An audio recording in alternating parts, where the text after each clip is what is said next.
President of the United States.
Members of Congress, I have the high privilege and the distinct honor of presenting to you the President of the United States.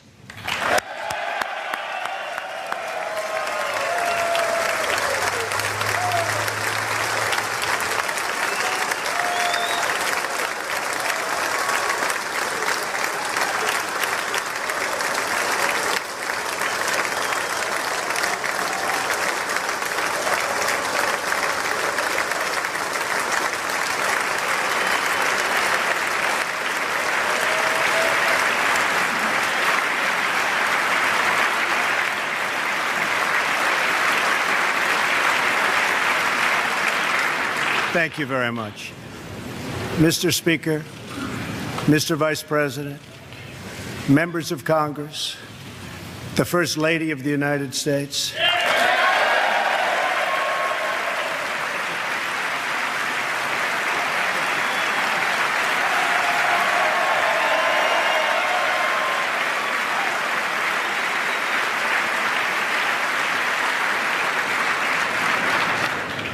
And citizens of America, tonight, as we mark the conclusion of our celebration of Black History Month, we are reminded of our nation's path toward civil rights and the work that still remains to be done.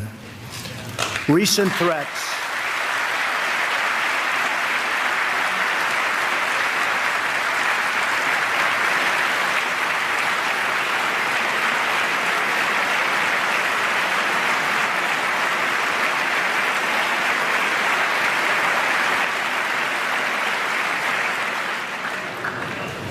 threats targeting Jewish community centers and vandalism of Jewish cemeteries, as well as last week's shooting in Kansas City, remind us that while we may be a nation divided on policies, we are a country that stands united in condemning hate and evil in all of its very ugly forms.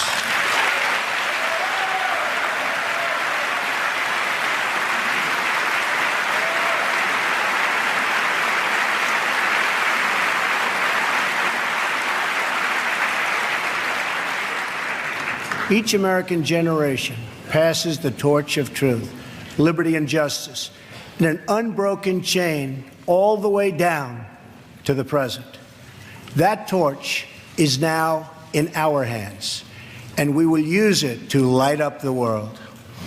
I am here tonight to deliver a message of unity and strength, and it is a message deeply delivered from my heart. A new chapter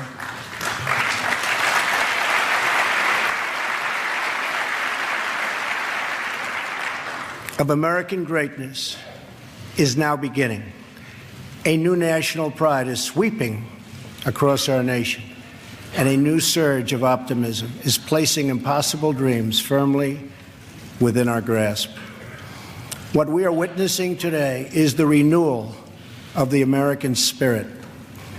Our allies will find that America is once again ready to lead.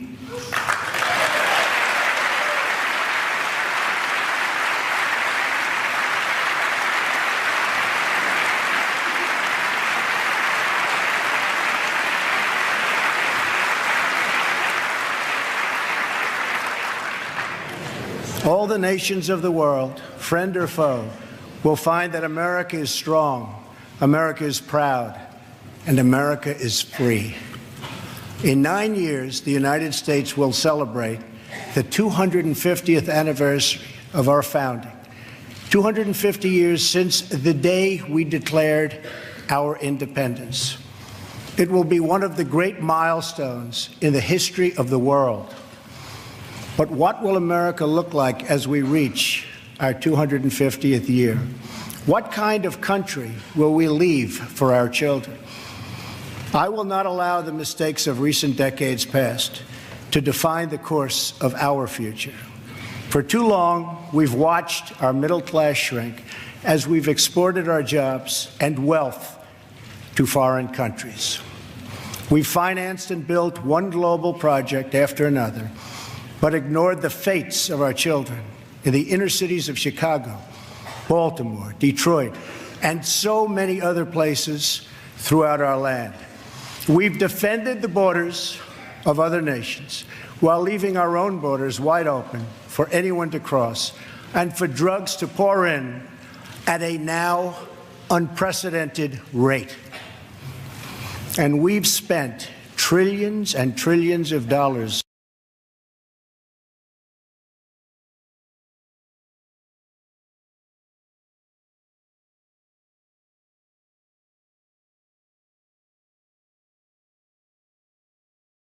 overseas, while our infrastructure at home has so badly crumbled.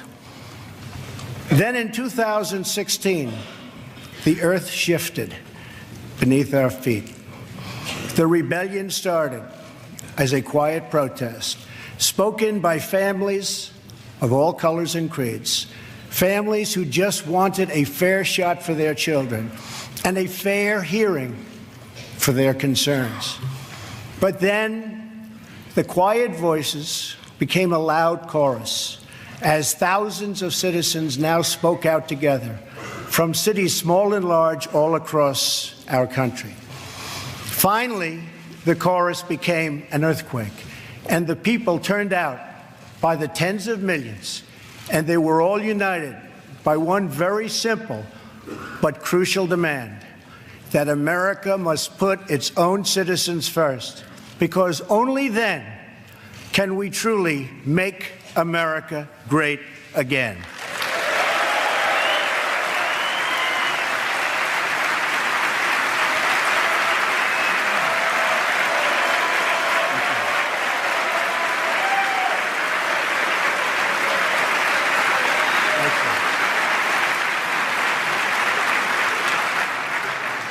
Dying industries will come roaring back to life. Heroic veterans will get the care they so desperately need.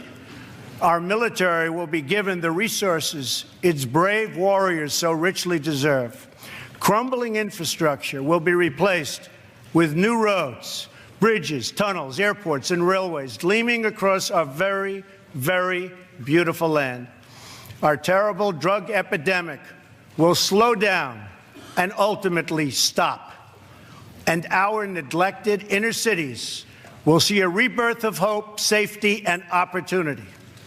Above all else, we will keep our promises to the American people.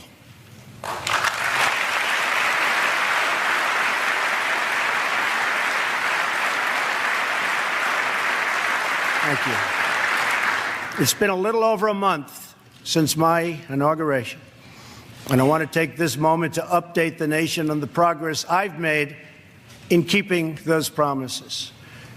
Since my election, Ford, Fiat Chrysler, General Motors, Sprint, SoftBank, Lockheed, Intel, Walmart, and many others have announced that they will invest billions and billions of dollars in the United States and will create tens of thousands of new American jobs.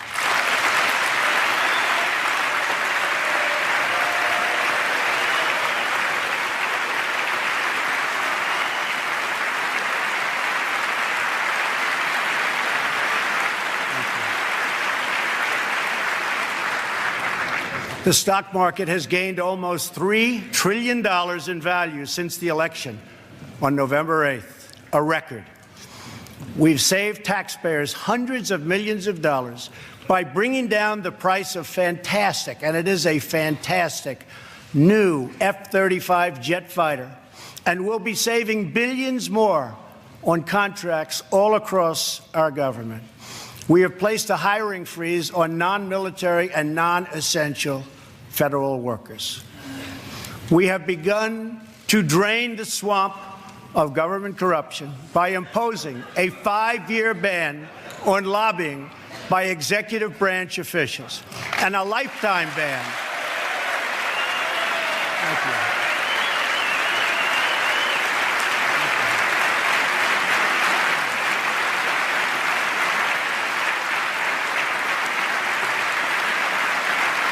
Thank you.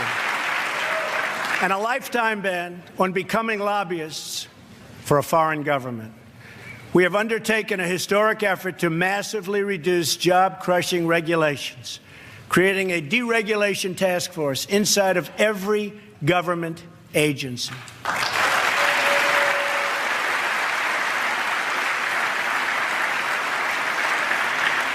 And we're imposing a new rule which mandates that for every one new regulation, 2 old regulations must be eliminated.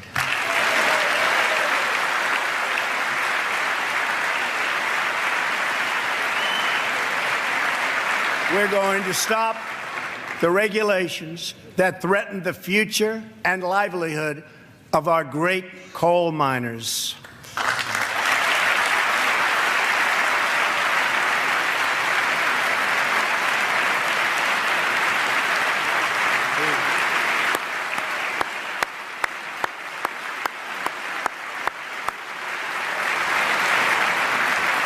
We have cleared the way for the construction of the Keystone and Dakota Access pipelines.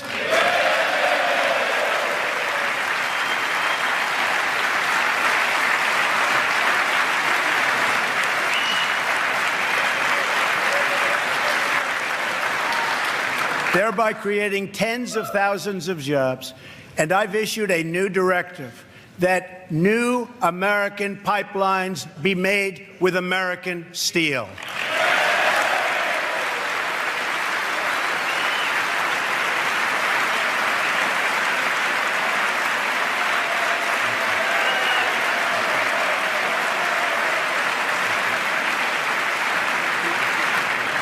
We have withdrawn the United States from the job-killing Trans-Pacific Partnership.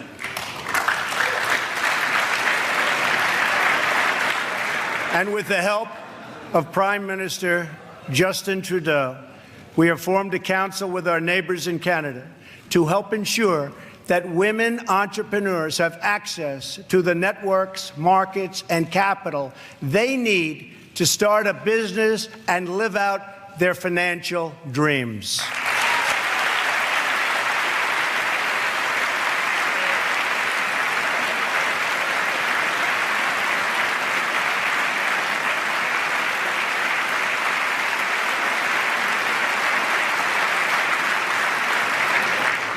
To protect our citizens, I have directed the Department of Justice to form a task force on reducing violent crime.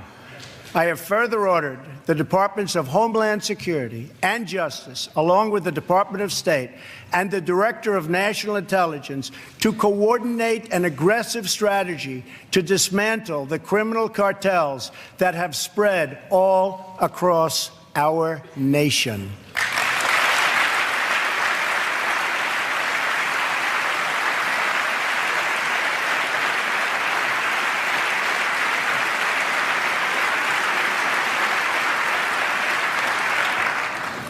We will stop the drugs from pouring into our country and poisoning our youth, and we will expand treatment for those who have become so badly addicted.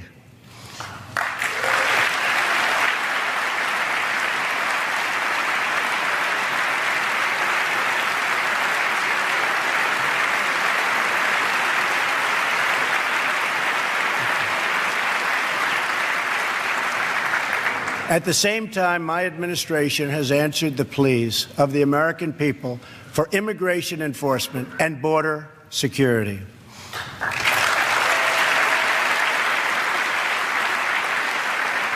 By finally enforcing our immigration laws, we will raise wages, help the unemployed, save billions and billions of dollars, and make our communities safer for everyone.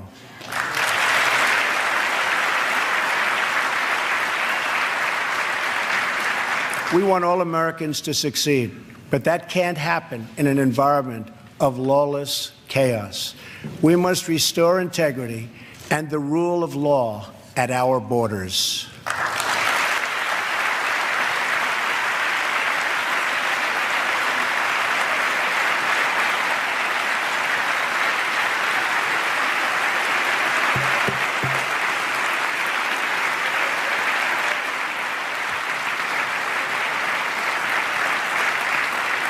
For that reason, we will soon begin the construction of a great wall along our southern border.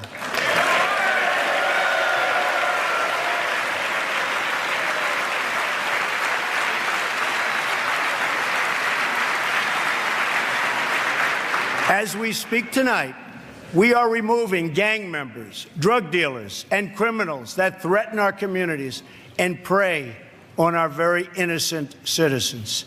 Bad ones are going out as I speak, and as I've promised throughout the campaign. To any in Congress who do not believe we should enforce our laws, I would ask you this one question.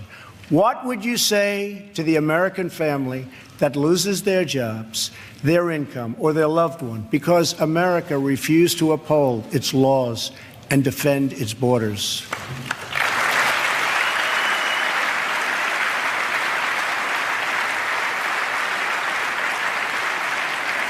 Our obligation is to serve, protect and defend the citizens of the United States. We are also taking strong measures to protect our nation from radical Islamic terrorism.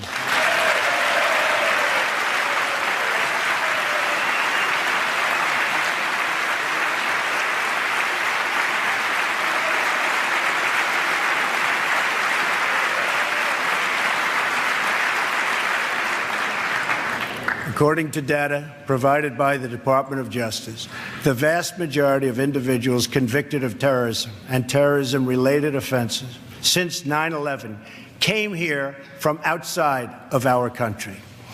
We have seen the attacks at home, from Boston to San Bernardino to the Pentagon, and yes, even the World Trade Center. We have seen the attacks in France, in Belgium, in Germany, and all over the world. It is not compassionate, but reckless to allow uncontrolled entry from places where proper vetting cannot occur.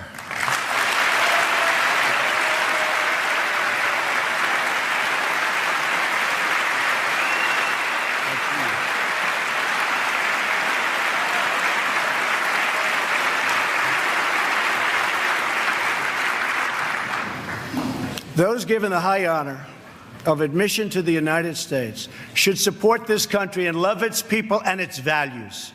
We cannot allow a beachhead of terrorism to form inside America. We cannot allow our nation to become a sanctuary for extremists.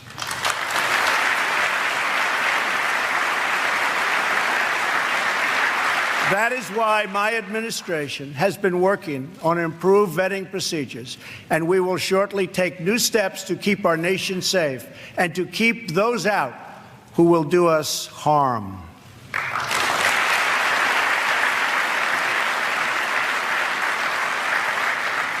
As promised, I directed the Department of Defense to develop a plan to demolish and destroy ISIS, a network of lawless savages that have slaughtered Muslims and Christians and men and women and children of all faiths and all beliefs. We will work with our allies, including our friends and allies in the Muslim world, to extinguish this vile enemy from our planet.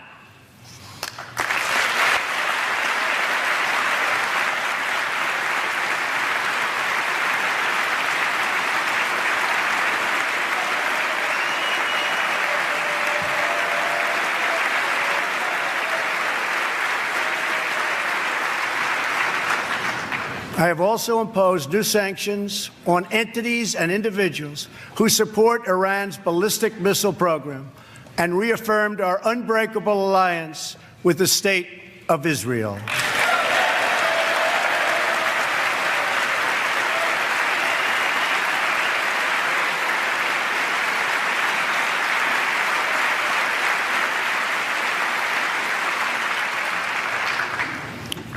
Finally, I have kept my promise to appoint a justice to the United States Supreme Court from my list of 20 judges who will defend our Constitution.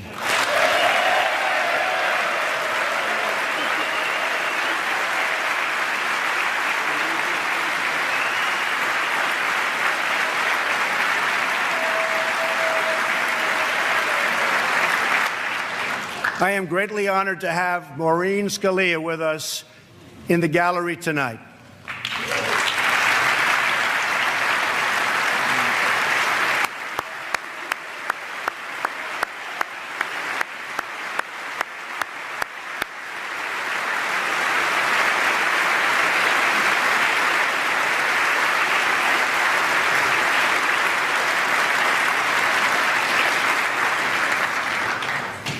Thank you, Maureen.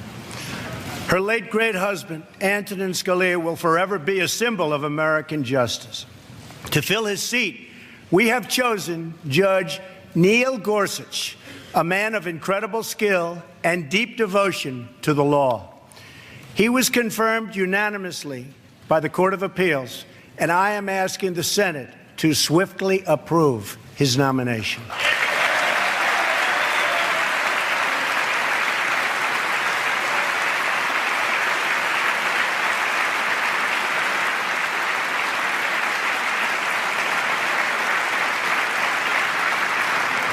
Tonight, as I outline the next steps we must take as a country, we must honestly acknowledge the circumstances we inherited.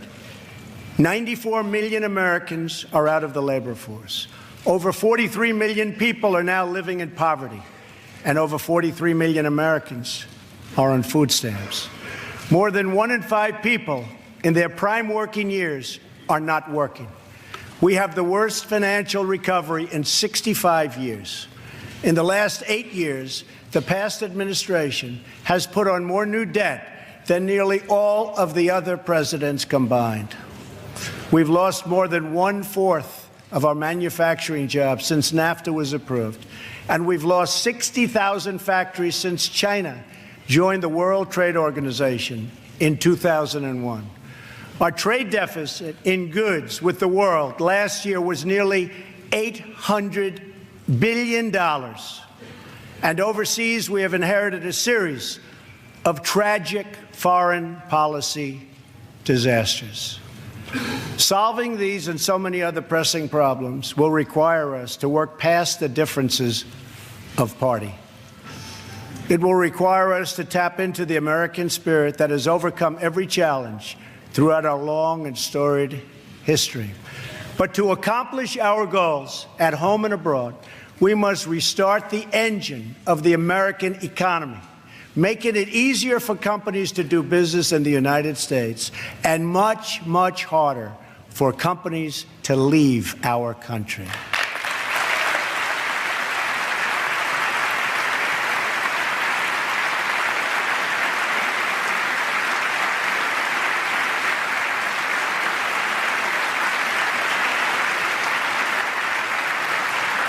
Right now, American companies are taxed at one of the highest rates anywhere in the world.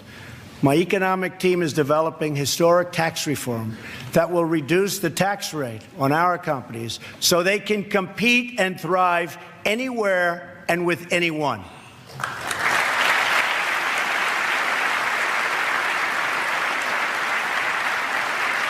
It will be a big, big cut. At the same time, we will provide massive tax relief for the middle class. We must create a level playing field for American companies, and our workers have to do it.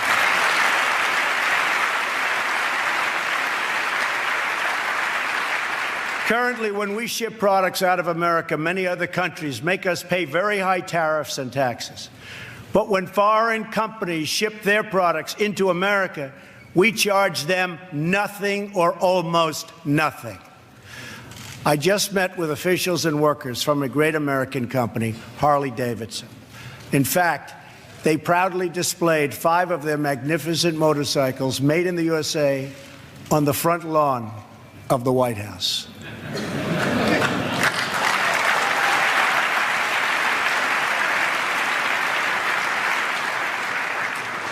And they wanted me to ride one, and I said, no, thank you. At our meeting, I asked them, how are you doing? How is business? They said that it's good. I asked them further, how are you doing with other countries, mainly international sales? They told me without even complaining, because they have been so mistreated for so long that they've become used to it, that it's very hard to do business with other countries because they tax our goods at such a high rate. They said that in the case of another country, they tax their motorcycles at 100%. They weren't even asking for a change, but I am.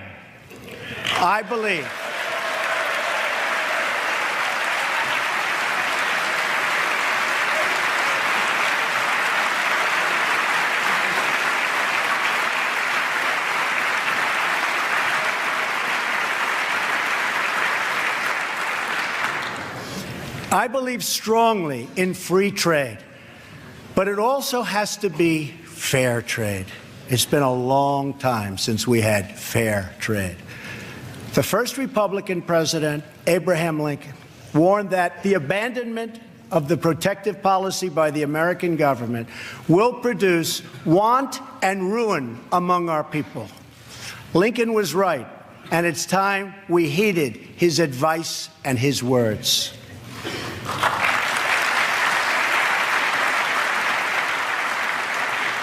I am not going to let America and its great companies and workers be taken advantage of us any longer. They have taken advantage of our country. No longer.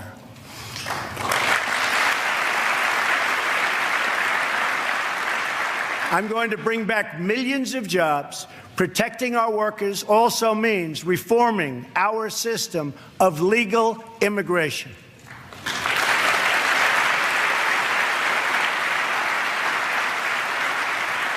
The current outdated system depresses wages for our poorest workers and puts great pressure on taxpayers. Nations around the world, like Canada, Australia, and many others, have a merit-based immigration system.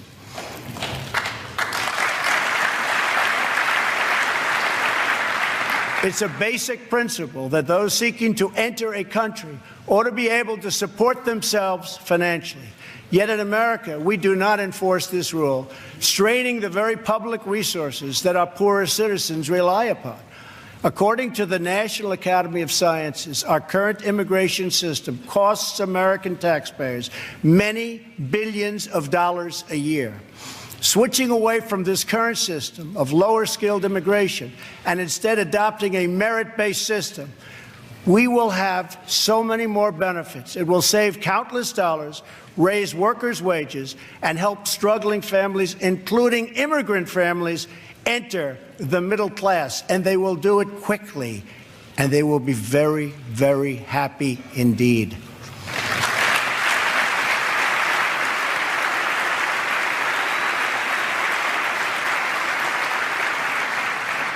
I believe that real and positive immigration reform is possible as long as we focus on the following goals: to improve jobs and wages for Americans, to strengthen our nation's security, and to restore respect for our laws. If we are guided by the well-being of American citizens, then I believe Republicans and Democrats can work together to achieve an outcome that has eluded our country for decades.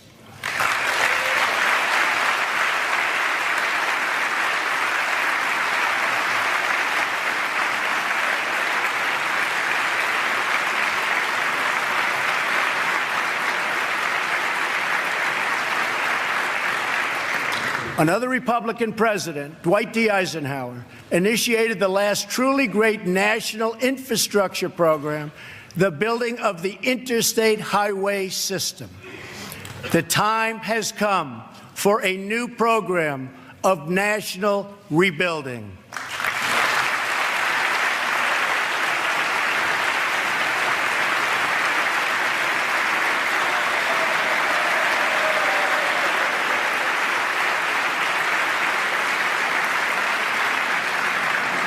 America has spent approximately $6 trillion in the Middle East. All the while, our infrastructure at home is crumbling. With this $6 trillion, we could have rebuilt our country twice, and maybe even 3 times if we had people who had the ability to negotiate.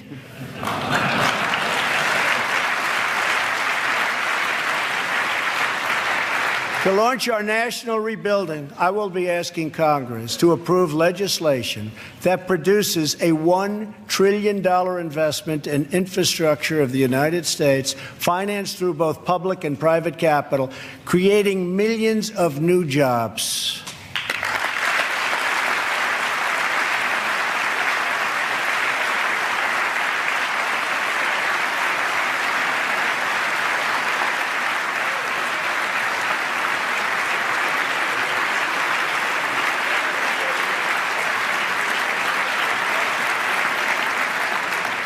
This effort will be guided by 2 core principles: Buy American and Hire American.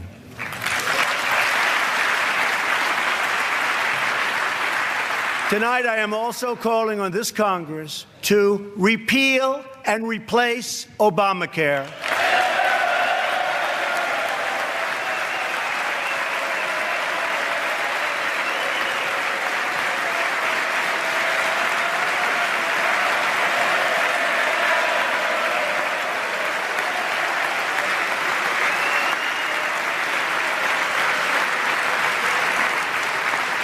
with reforms that expand choice, increase access, lower costs, and at the same time provide better health care.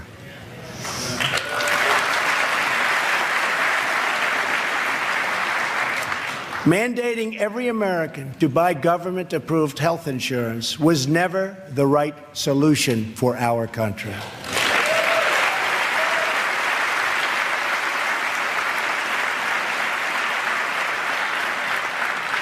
The way to make health insurance available to everyone is to lower the cost of health insurance, and that is what we are going to do.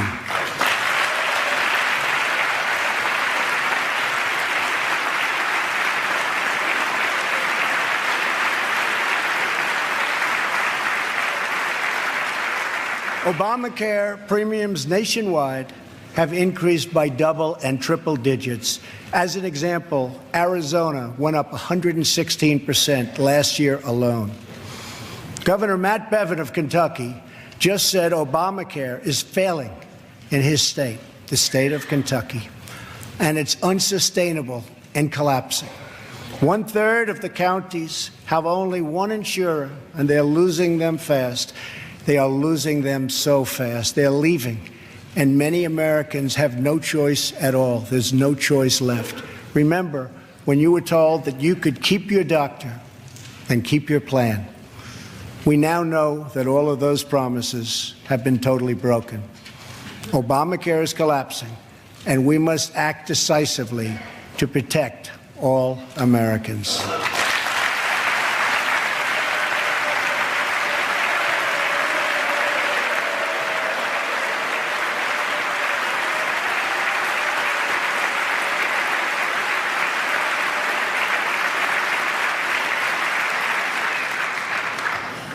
Action is not a choice, it is a necessity. So I am calling on all Democrats and Republicans in Congress to work with us to save Americans from this imploding Obamacare disaster.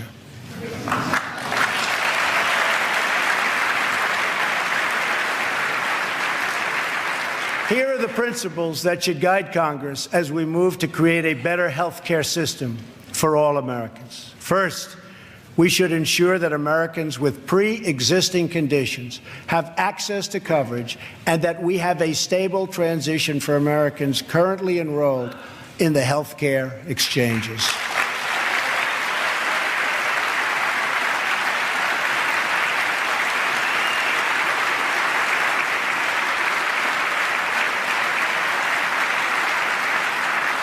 Secondly, we should help Americans purchase their own coverage through the use of tax credits and expanded health savings accounts.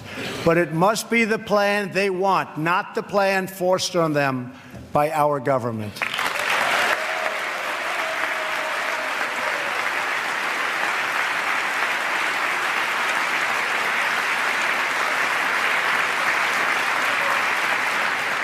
Thirdly, we should give our state governors the resources and flexibility they need with Medicaid to make sure no one is left out.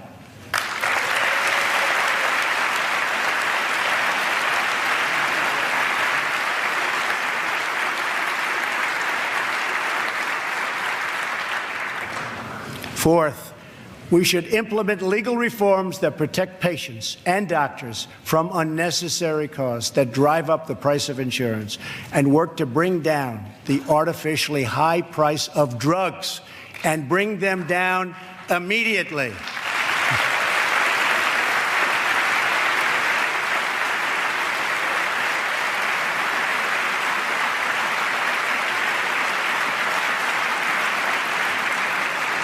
And finally, the time has come to give Americans the freedom to purchase health insurance across state lines.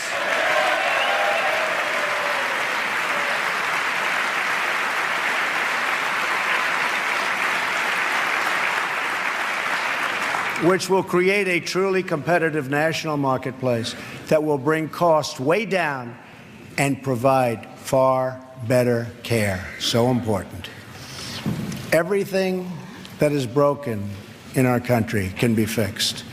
Every problem can be solved. And every hurting family can find healing and hope. Our citizens deserve this, and so much more. So why not join forces and finally get the job done and get it done right?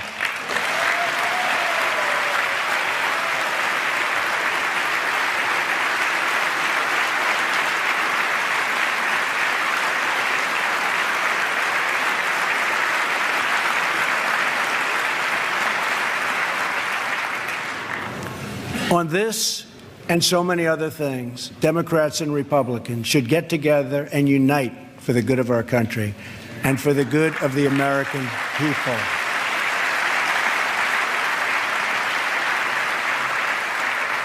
My administration wants to work with members of both parties to make child care accessible and affordable, to help ensure new parents that they have paid family leave.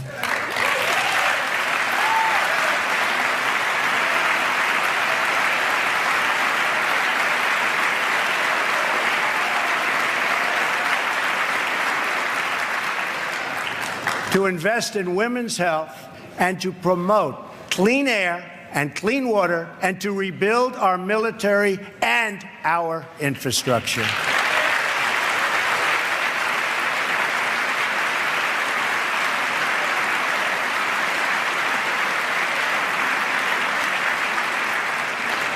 True love for our people requires us to find common ground, to advance the common good, and to cooperate on behalf of every American child who deserves a much brighter future. An incredible young woman is with us this evening who should serve as an inspiration to us all. Today is Rare Disease Day, and joining us in the gallery is a rare disease survivor, Megan Crowley. Megan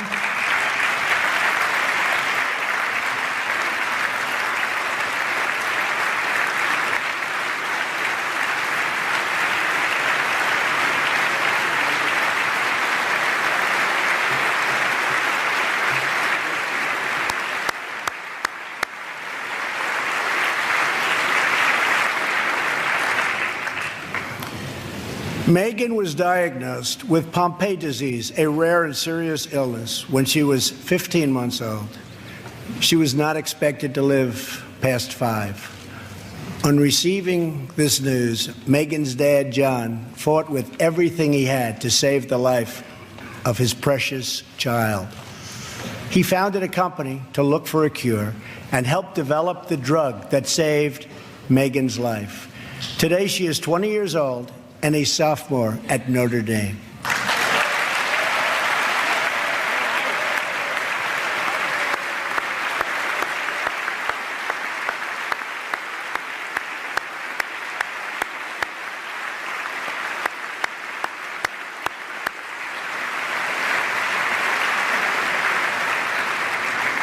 Megan's story is about the unbounded power of a father's love for a daughter. But our slow and burdensome approval process at the Food and Drug Administration keeps too many advances, like the one that saved Megan's life, from reaching those in need. If we slash the restraints, not just at the FDA, but across our government, then we will be blessed with far more miracles just like Megan.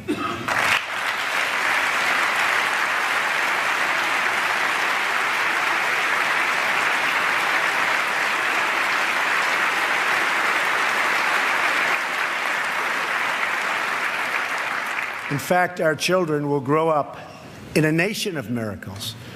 But to achieve this future, we must enrich the mind and the souls of every American child.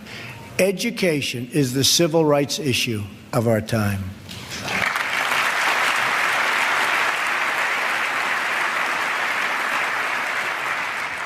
I am calling upon members of both parties to pass an education bill that funds school choice for disadvantaged youth, including millions of African American and Latino children.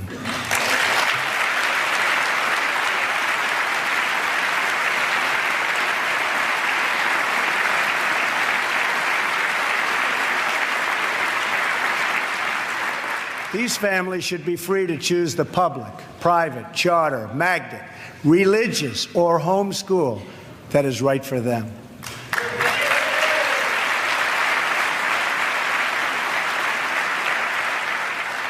Joining us tonight in the gallery is a remarkable woman, Denisha Merriweather.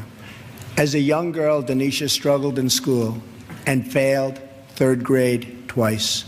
But then she was able to enroll in a private center for learning, Great Learning Center, with the help of a tax credit and a scholarship program.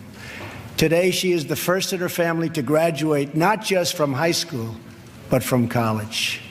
Later this year, she will get her master's degree in social work. We want all children to be able to break the cycle of poverty, just like Denisha.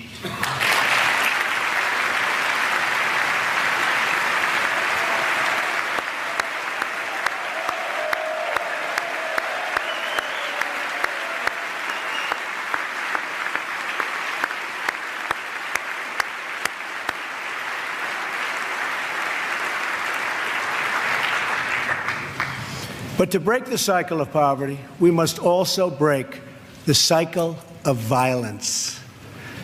The murder rate in 2015 experienced its largest single-year increase in nearly half a century. In Chicago, more than 4,000 people were shot last year alone, and the murder rate so far this year has been even higher. This is not acceptable in our society.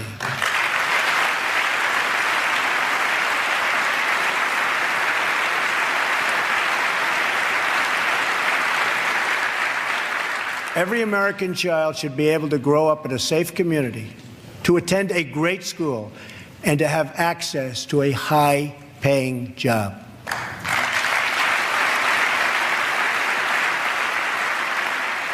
But to create this future, we must work with, not against, the men and women of law enforcement.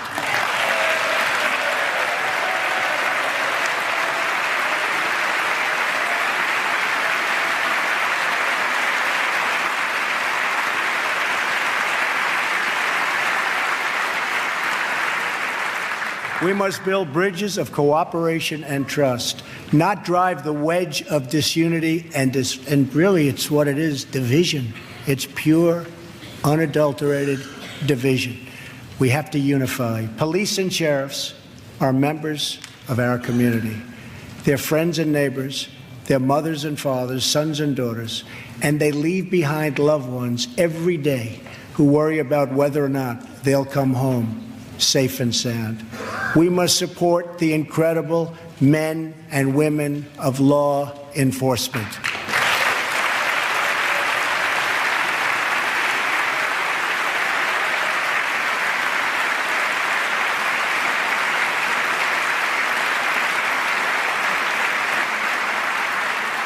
And we must support the victims of crime. I have ordered the Department of Homeland Security to create an office to serve American victims. The office is called VOICE, Victims of Immigration Crime Engagement. We are providing a voice to those who have been ignored by our media and silenced by special interests. Joining us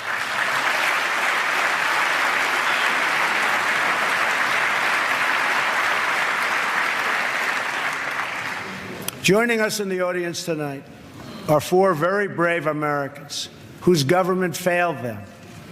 Their names are Jamil Shaw, Susan Oliver, Jenna Oliver, and Jessica Davis.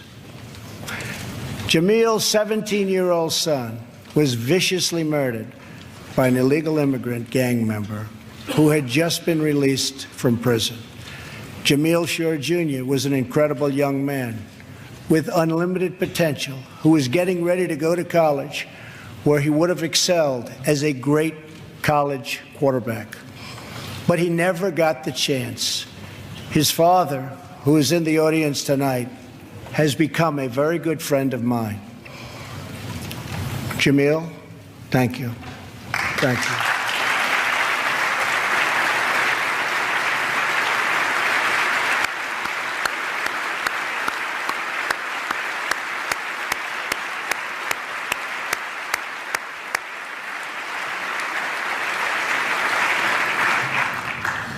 Also with us are Susan Oliver and Jessica Davis. Their husbands, Deputy Sheriff Danny Oliver and Detective Michael Davis, were slain in the line of duty in California. They were pillars of their community. These brave men were viciously gunned down by an illegal immigrant with a criminal record, and 2 prior deportations, should have never been in our country. Sitting with Susan is her daughter, Jenna. Jenna, I want you to know that your father was a hero and that tonight you have the love of an entire country supporting you and praying for you.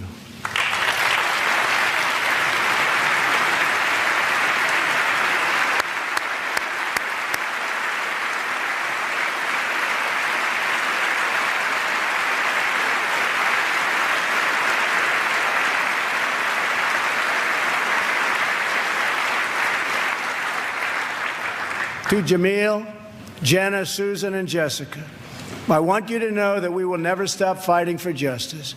Your loved ones will never, ever be forgotten. We will always honor their memory.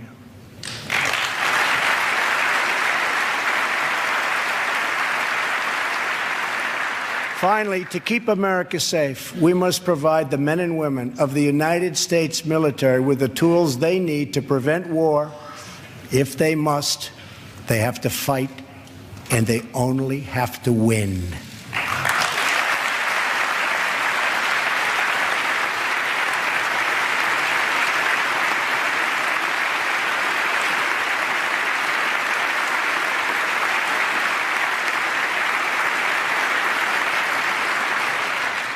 I am sending Congress a budget that rebuilds the military, eliminates the defense sequester,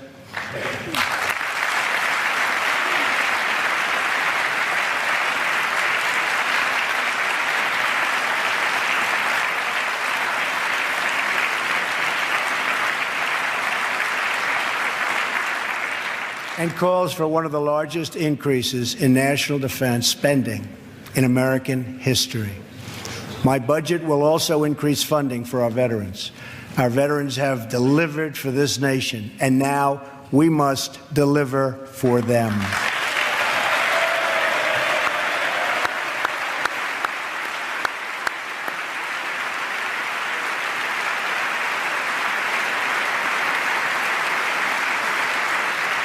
The challenges we face as a nation are great, but our people are even greater, and none are greater or braver than those who fight for America in uniform.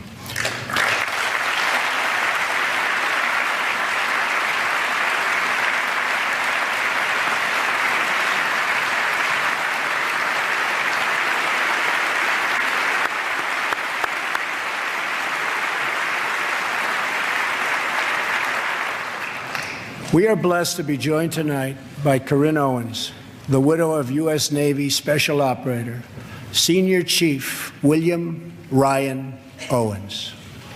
Ryan died as he lived, a warrior and a hero, battling against terrorism and securing our nation.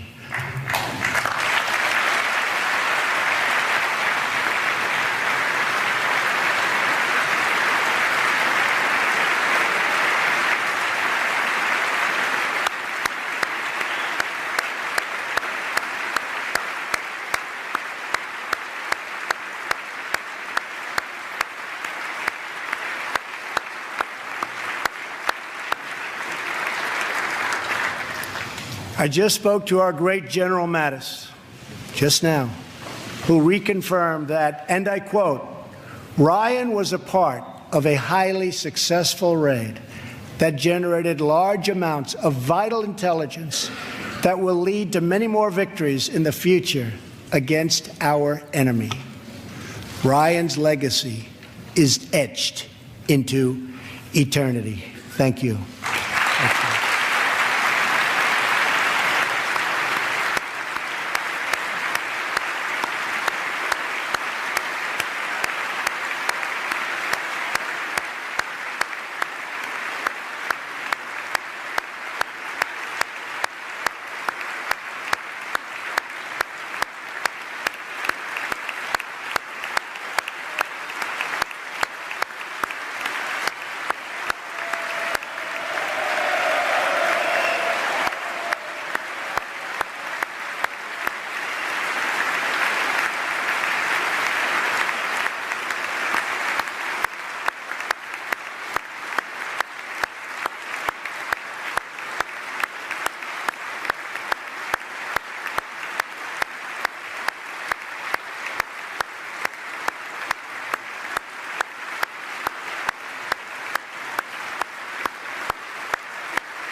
And Ryan is looking down right now.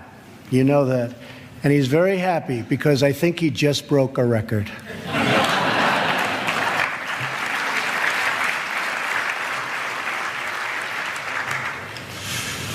For as the Bible teaches us, there is no greater act of love than to lay down one's life for one's friends. Ryan laid down his life for his friends, for his country, and for our freedom. And we will never forget Ryan.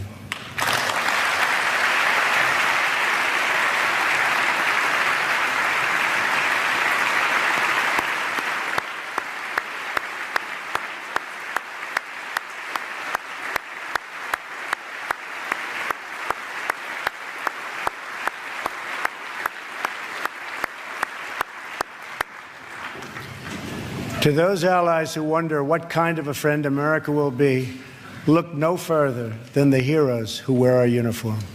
Our foreign policy calls for a direct, robust, and meaningful engagement with the world. It is American leadership based on vital security interests that we share with our allies all across the globe. We strongly support NATO, an alliance forged through the bonds of 2 world wars that dethroned fascism and the Cold War and defeated communism.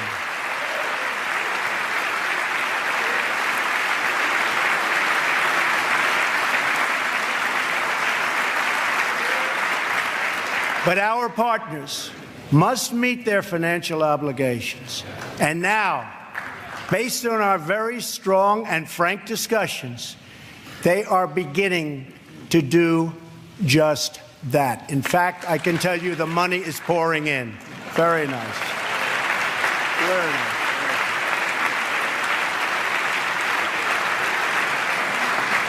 We expect our partners, whether in NATO, the Middle East, or in the Pacific, to take a direct and meaningful role in both strategic and military operations and pay their fair share of the cost, have to do that.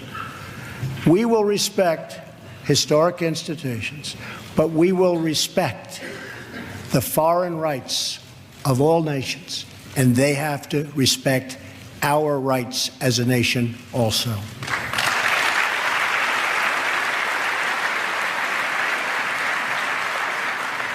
Free nations are the best vehicle for expressing the will of the people, and America respects the right of all nations to chart their own path. My job is not to represent the world. My job is to represent the United States of America.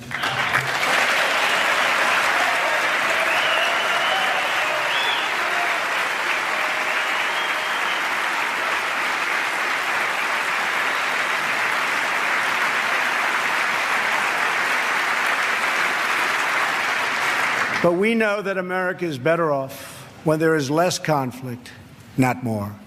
We must learn from the mistakes of the past.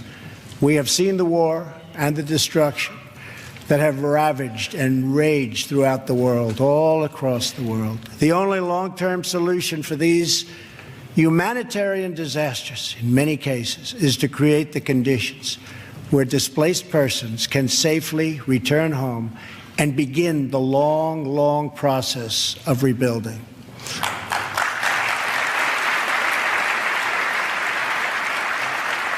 America is willing to find new friends and to forge new partnerships where shared interests align. We want harmony and stability, not war and conflict. We want peace wherever peace can be found. America is friends today with former enemies. Some of our closest allies decades ago fought on the opposite side of these terrible, terrible wars. This history should give us all faith in the possibilities for a better world. Hopefully, the 250th year for America will see a world that is more peaceful, more just, and more free. On our 100th anniversary in 1876, citizens from across our nation came to Philadelphia to celebrate America's centennial. At that celebration, the country's builders and artists and inventors showed off their wonderful creations. Alexander Graham Bell displayed his telephone for the first time. Remington unveiled the first typewriter. An early attempt was made at electric light. Thomas Edison showed an automatic telegraph and an electric pen. Imagine the wonders our country could know in America's 250th year.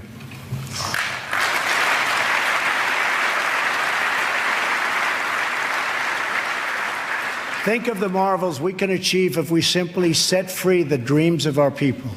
Cures to the illnesses that have always plagued us are not too much to hope.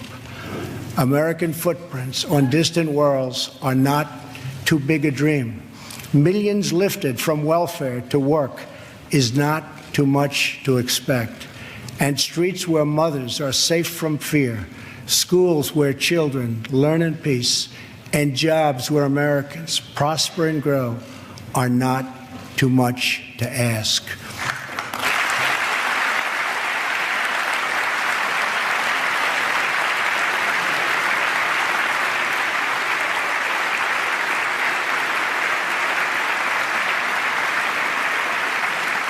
When we have all of this, we will have made America greater than ever before. For all Americans, this is our vision. This is our mission. But we can only get there together. We are one people with one destiny. We all bleed the same blood. We all salute the same great American flag. And we all are made by the same God.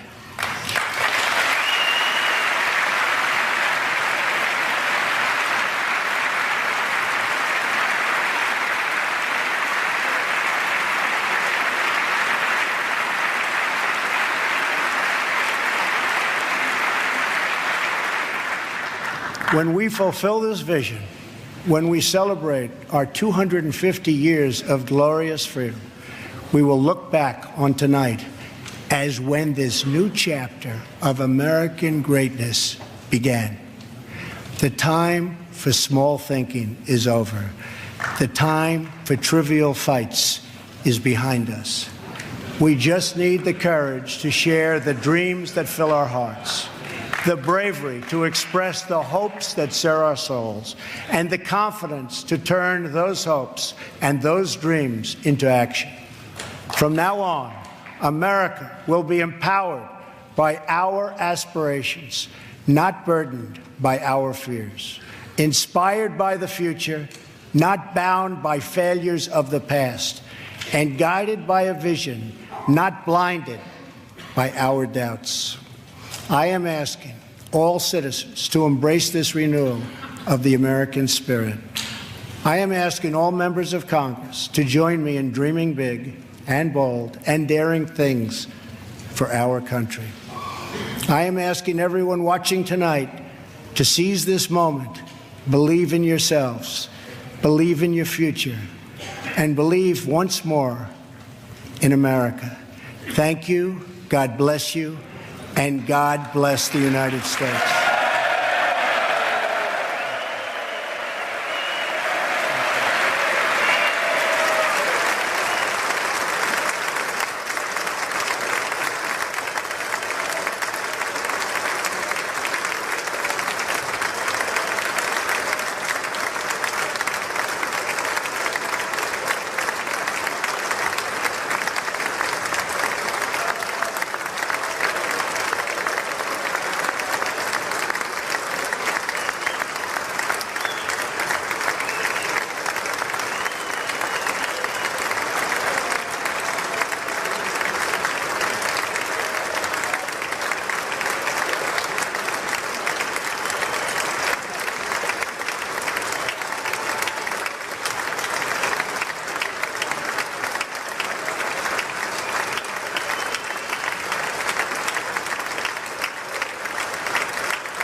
States.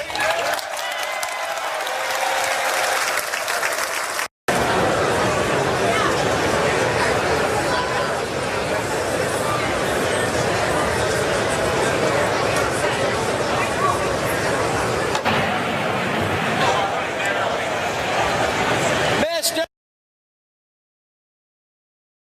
Speaker, the President of the United States. I'm asking all members